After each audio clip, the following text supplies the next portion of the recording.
Hello, I'm Reverend Kenny Callahan, the pastor of Metropolitan Community Church of Richmond. This Sunday, we continue our sermon series on words that we hear a lot around MCC Richmond. The word of the week is leadership, servant leadership. The sacred text for this Sunday is taken from John's story, the first chapter, verses 6 through 8, and then verses 19 to 28. Wouldn't it be great if there were more people like John the Baptist these days?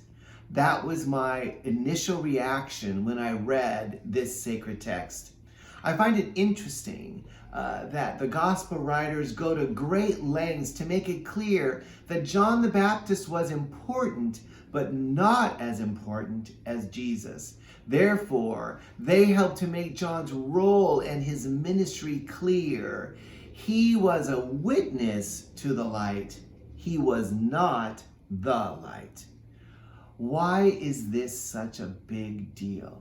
Because it's really, really easy to forget that leadership is always about being in service to something and someone else, something larger and bigger than self, something more grand and greater and more important than yourself.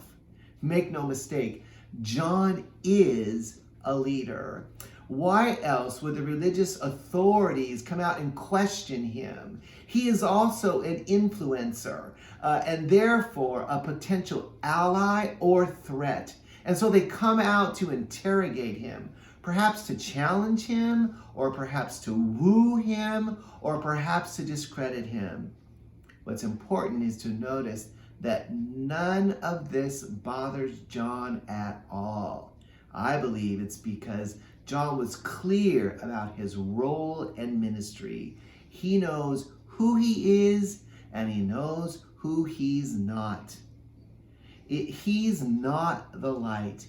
He is the one pointing to the light, the voice of someone crying out in the wilderness, doing everything within his power to be a witness to Jesus.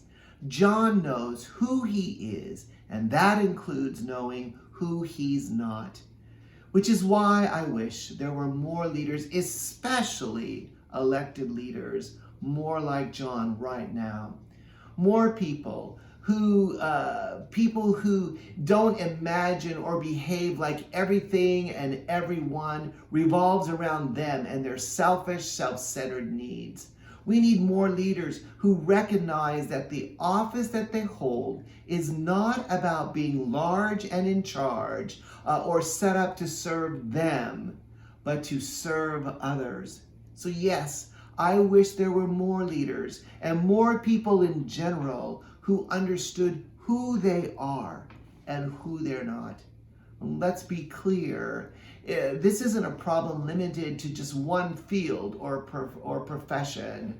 Pastors and politicians, educators and law enforcement officers, professional healthcare people, sales associates, and even students. The temptation is to forget that we are always called to serve others, to be present for their needs, and this is present for each and every one of us equally. Over the years, I've noticed that the greater the power or influence associated with a position, the greater the temptation to forget the best kind of leadership. And I believe the only kind of real leadership is servant leadership. This is who John the Baptist is, and this is what he models for us, servant leadership.